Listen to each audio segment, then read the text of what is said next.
The character that we're going to talk about today is Miss Rosa Antonia Medina. Okay, so Rosa is a human. She is exceptional. One, because she's part of the coven known as the Clique. And the Clique consists of 15, 16, 13. It's a number of women of extraordinary power and also extraordinary beauty. So in order for a human to be part of that clique, because the clique was originally founded with immortals, so for a human to be part of that is something that is in itself extraordinary. Okay, so the question is, what is the clique? The clique is a group of women. I call them a coven of women. They move more towards witches, but they're greater than the standard definition of a witch.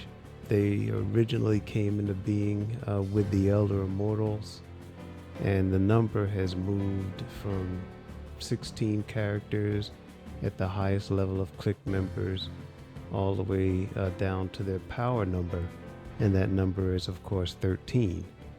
And so throughout the ages, the clique consisted of elder immortals, and then had intermediate immortals as part of the clique, and then younger immortals. And Rosa is one of the only humans to ever be part of that club. Beauty aspect of the clique, but make no mistake, there's a lot more ability than just the beauty of these women. As I've mentioned on several occasions, the clique initially started as elder immortals, and we all know that elder immortals are beings of immense power. And so these 13 elder immortal clique members started the group millions of years ago, and it is still in existence. They are worshipped for their beauty, they're worshipped for their power, and they're worshipped for their, I would call it, the divine feminine. The question is, how does Rosa fit in? Rosa is actually one of the first humans to be initiated into the clique, and her story ends, as a matter of fact, with a beautiful woman talking about her from the standpoint that she is worthy by her beauty and poise and strength to be considered seriously by the clique.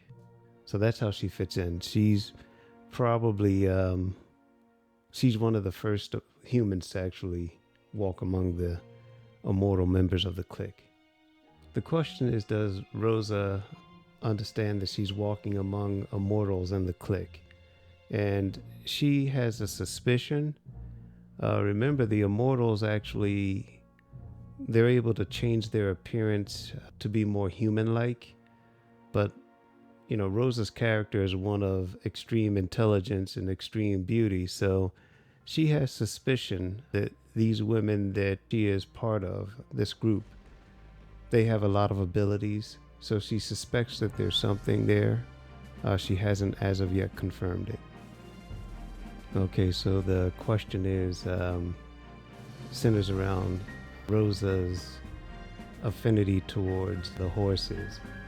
So in the story, you see that she was raised on a horse farm with stallions. Her dad has a passion for it, so naturally she has a passion for it as well.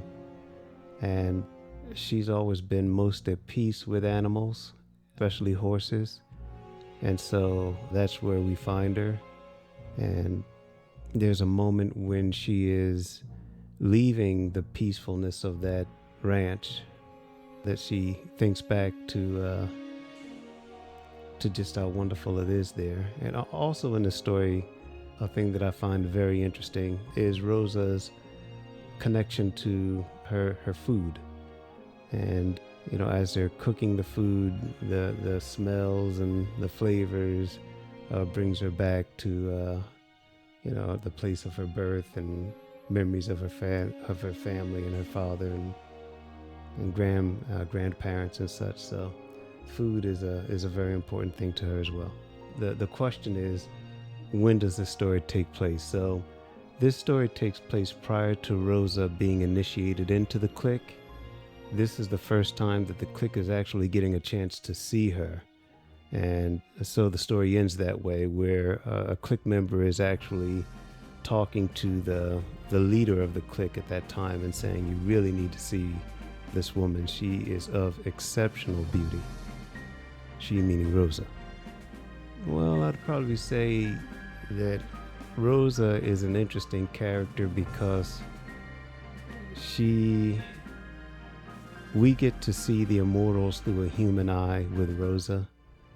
And, there are frightening aspects. She'll see things that she can't explain. She'll see things that she's going to have to rationalize from the standpoint of being a human. So Rosa's a very deep character. I really enjoyed writing her. Rosa moves from the first book into the second book, and she does some things in there as well. So I really like this character. I can't wait for you guys to meet her and read more about her, and hopefully you'll be as fond of Rosa as I am. Okay, so I'll bring this one to a close. Tune in later to meet another character. I'll talk to everyone soon.